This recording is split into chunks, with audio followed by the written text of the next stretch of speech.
In het Nederlands. Extra Journaal. Vers van de pers. Welkom bij Extra Journaal. Fijn dat u weer kijkt. We hebben het belangrijkste nieuws voor u op een rij gezet. En we beginnen met een bericht over de bouw die moet worden aangepast aan de natuur. Het gaat om een artikel dat is geschreven door Paul Stokkermans, voormalig directeur van Carmabi. Hij legt uit in het artikel wat precies het probleem is met de overstromingen in Bandabouw van afgelopen weekend en de rol van bebouwing daarbij. Volgens Stokkermans is onderhoud en herstel van dammen belangrijk, maar er moet volgens hem ook kritisch worden gekeken naar bestaande en toekomstige bebouwing in relatie tot de afvoer van regenwater. Dus zal de mens rekening moeten houden met de wetten van de natuur. Worden deze natuurwetten genegeerd, dan is het vroeg of laat vragen om problemen. Aan het eind van deze uitzending hebben we een interview met Stokkermans die uitlegt dat we meer waarde aan ons dammenstelsel moeten besteden. Verhoog pensioen naar 67-jarige leeftijd. Dat staat in een advies, dat is aangegeven aan de minister van SOAW, mevrouw Roetmilda Larmonie-Cecilia. Er is onderzoek gedaan naar het sociale zekerheidsstelsel in het kader van de landspakketten tussen Nederland en Curaçao. Onder meer over de arbeidsmarkt, maar ook over het pensioen. En daar is het voorstel voor gedaan om in 2030 het pensioen te verhogen van 65-jarige leeftijd naar 67-jarige leeftijd. Volgens het advies is het geen keuze en moet er iets gedaan worden, omdat er anders dadelijk te weinig geld is om de pensioenen te betalen.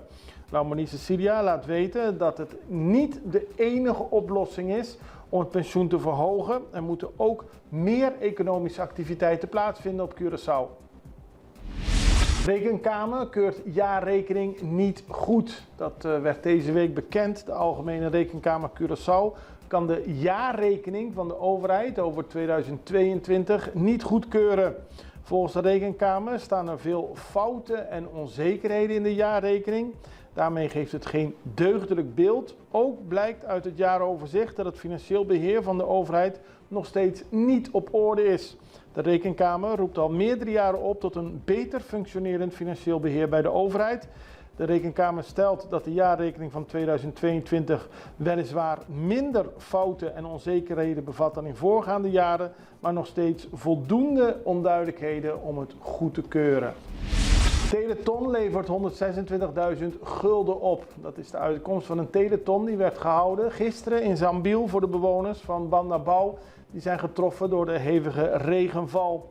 126.000 gulden is er nu opgehaald, maar dat kan nog meer worden. Het was een samenwerkingsinitiatief van Paradise FM, Hitradio 9.15, Ocho Rock Curaçao, Tele Curaçao, Radio Direct en Radio Active. En dat duurde van 7 uur 's ochtends tot 7 uur 's avonds. En er zijn veel donaties binnengekomen en men hoopt dat het nog verder gaat groeien. In ieder geval wordt het geld overgemaakt aan de Fondation Vision Bandabouw. En dat is een non-profit organisatie die zich inzet voor Bandabouw. Geen meerderheid in parlement Aruba. Dat gaat over het wetsvoorstel waar we eerder deze week aandacht voor hadden. Een wetsvoorstel voor het openstellen van het huwelijk op Aruba. Daar is over gestemd na een lange, emotionele vergadering en de stemmen staakten. 10 voor, 10 tegen. 1 persoon heeft niet gestemd en dat kon juist het grote verschil maken. Maar Shalini Tromp-Lee van de MEP laat weten dat ze precies tussen de partijen in zit. Ze heeft begrip voor de voorstanders en de tegenstanders. Binnenkort moet dus nog weer het voorstel in stemming worden gebracht. In ieder geval is het duidelijk dat de helft van de staten voor is en de andere helft tegen. Tijdens de behandeling waren zowel voor- als tegenstanders aanwezig in het parlement.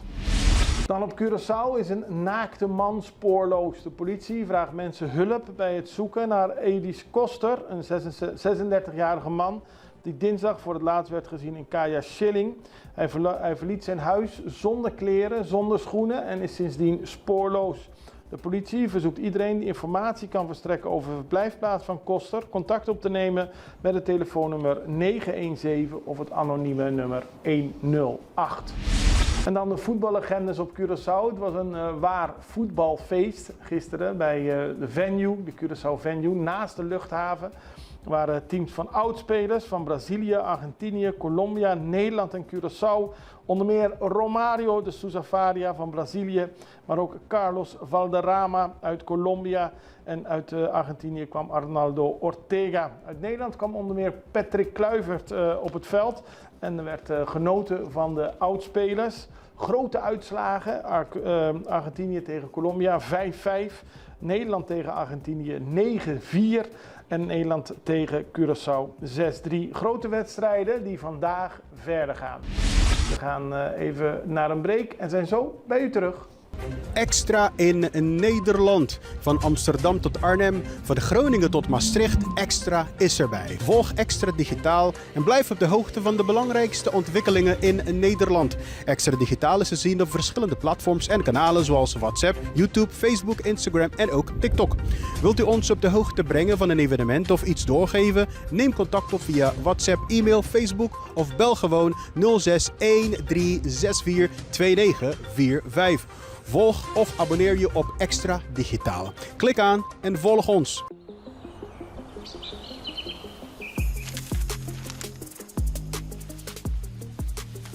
Welkom op Curaçao, een van de mooiste eilanden in de Caribiën. Een ware parel. En het is een eiland waar je van heel veel zaken kunt genieten. Van de natuur, van de zee, van het eten, van de mensen en zoveel meer. Curaçao is een eiland waar heel veel gebeurt op het gebied van politiek, cultuur, sport en zoveel meer. Een Extra Journaal brengt het belangrijkste nieuws van Curaçao. Maar we hebben ook aandacht voor al het nieuws op Bonaire en Aruba en op de bovenwinden, Saba, Sint Maarten en Sint Eustatius. En we belichten al het nieuws van alle kanten. Het nieuws is duidelijk, actueel en vers van de pers. Extra Journaal, elke werkdag op Salto. Op Curaçao zijn we de hele dag bezig met het maken van Extra Journaal. Volg ons op je favoriete Amsterdamse zender, Tauro.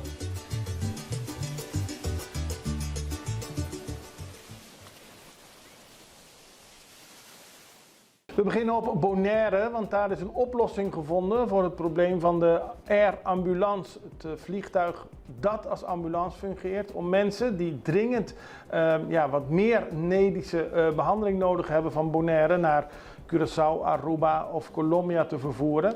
De huidige vervoerder mag niet op Curaçao vliegen en daarom leveren dat problemen op. Er is een oplossing gevonden door het Nederlandse ministerie van Volksgezondheid, Welzijn en Sport. Die hebben een contract afgesloten met Medicare en die kan in ieder geval de komende 2 maanden ervoor zorgen dat de mensen van Bonaire naar Curaçao worden gebracht. SARPA, dat is de organisatie waar Fondation Maria Dal een akkoord mee had gesloten, zal de mensen vervoeren als ze naar Colombia moeten worden vervoerd. Daarmee is in ieder geval een probleem voor de komende 2 maanden opgelost. Gekeken wordt hoe dat zich verder in de toekomst gaat ontwikkelen. Dan gaan we naar Sint Maarten, want het is een ruzie in het parlement. Zoals u weet, er zijn 2 pogingen gedaan, vorige week donderdag, afgelopen maandag, om een voldoende parlementariërs in de vergadering te krijgen, voldoende quorum te krijgen om 2 nieuwe parlementariërs te laten beëdigen. Dat is tot nu toe niet gebeurd. Op dit moment zijn sommige parlementariërs, waaronder de voorzitter Sarah Westcott-Williams, naar de vergadering van Pal America's in Paraguay. Als ze terugkomt, wil ze voor de 3e keer proberen een vergadering te beginnen om die 2 nieuwe parlementariërs daadwerkelijk te laten beëdigen. Een punt is dat een vergadering volgens de regels in Sint Maarten maar 3 keer kan worden opgeroepen. En als er geen quorum is, kan dat niet voor de 4e keer worden gedaan. Daarom zegt Sarah Westcott-Williams dat de situatie goed voorbereid moet worden om niet weer met een probleem geconfronteerd te worden. Oud-minister van de Nederlandse Antillen en oud-lid van National Alliance, Roland Duncan, die zegt dat de wijze waarop het parlement momenteel hiermee omgaat te kinderachtig voor woorden is. Volgens hem komt het voort uit ontevredenheid omdat de voormalige regeringspartijen UP en National Alliance nu niet meer in de regering zitten en daarom spelen ze kinderachtige spelletjes. Laten we hopen dat het goed komt. En dan gaan we nu naar het aangekondigde interview met Paul Stokkermans. Hij is voormalig directeur van Carmari en gepensioneerd landbouwingenieur. Als gevolg van de overstromingen van afgelopen zaterdag is er veel gewezen naar het dammenstelsel op Curaçao dat niet goed zou werken. Paul Stokkermans legde ik de vraag voor, is het dan de schuld van de dammen en het gebrekkige onderhoud dat er overstromingen waren? Nou, het lag niet aan de dammen. Kijk, de dammen, elke dam heeft wat ze in papiaments noemen een sac à dos. Dat is een versterkt punt aan de bovenkant van de dam, waar overtollig water kan wegvloeien. En dat is ook gebeurd afgelopen zaterdag. Ja, alleen de dam liep heel snel vol omdat de regen zoveel was. Dus meteen was die dam vol. Daarna ging de sac à dos zijn werk doen en liet het water doorstromen. En sommige mensen dachten dan, ja, de dam is gebroken, want er kwam zoveel water vanaf die dam, van de kant van die dam. Maar nee, dat kwam gewoon via die sac à dos, want zo werkt die dam nu 1 keer. En dan weet je eigenlijk van tevoren hoe het water gaat, wegloopt zeg maar, als het te veel wordt. En daar moet je dus niet bouwen. Juist. Kijk, we hebben op Curaçao zo'n 48 water catchments. Wat je niet moet doen, is bouwen in een afwateringsgebied. Dat is vragen om problemen. Ja. Je weet, de dam is niet bedoeld om jou te beschermen. Je weet dat als het heel hard regent, zal er via de sac à dos toch water jouw kant op komen. Dus bouw daar niet, want je zal schade oplopen. Heel duidelijk zegt u nu stuk. De natuur houdt geen rekening met de bouwactiviteiten van de mens. Dus zal de mens rekening moeten houden met de wetten van de natuur. Dat is correct, ja. Wij denken vaak, ja... Kijk, het leven tegenwoordig is zo kunstmatig eigenlijk. Hè. Er is zoveel technologie en zo, dat we denken dat we buiten de natuur om kunnen. Nee dus. Ja. Dat kunnen we niet. Ja. En wat moeten we doen om te zorgen dat het damstelsel blijft bestaan? Nou ja, dat het dammenstelsel blijft bestaan is een kwestie van onderhoud. Daarvoor is het ministerie van GMN verantwoordelijk. Maar ik zou eraan toe willen voegen, misschien zou het geen slecht idee zijn om eens na te denken over het beschermen van de dammen. Dus we kunnen de dammen namelijk beschouwen als cultural heritage, als cultureel erfgoed. Net zoals de monumenten. Net zoals de monumenten, patrimonio cultureel. Ja, het is een stelsel wat gedurende eeuwen is opgebouwd. En met name ook in het begin van de vorige eeuw heeft het een sterke impuls gekregen toen de bevolking van Curaçao toenam. Dus, en je vindt het ook niet op alle eilanden. Dus het is ook een vrij uniek dammenstelsel wat wij hier hebben. En we take it for granted. Maar het is heel bijzonder en het wordt niet beschermd. En ja, misschien als gevolg daarvan zijn alleen 800 van de 1500 dammen overgebleven. Dus laten we eens kijken of er mogelijkheden bestaan om de dammen op een wettelijke wijze als cultureel erfgoed te beschermen. En dan gaan we naar buurlanden Venezuela en Colombia, want daar is gisteren een nieuwe brug heropend voor verkeer. Het gaat om de La Unión-brug die de Colombiaanse stad Puerto Santander verbindt met Boca de Grita in Venezuela. Dat is heropend voor verkeer na 7 jaar waarin mensen alleen te voet konden oversteken. En de opening is gelijktijdig met de hervatting van de diplomatieke betrekkingen tussen de 2 landen. De opening van de weg voor voertuigen is de 4e in zijn soort, waarvan burgers die nabij de grens wonen zeggen dat dit de handel zal vergemakkelijken, vooral het transport van medische apparatuur en medicijnen van Colombia naar Venezuela. En daarmee zijn we aan het einde gekomen van deze aflevering van Access Journaal. We zijn er maandag weer. Ik hoop u ook. Het allerbeste. Tot ziens. Dag.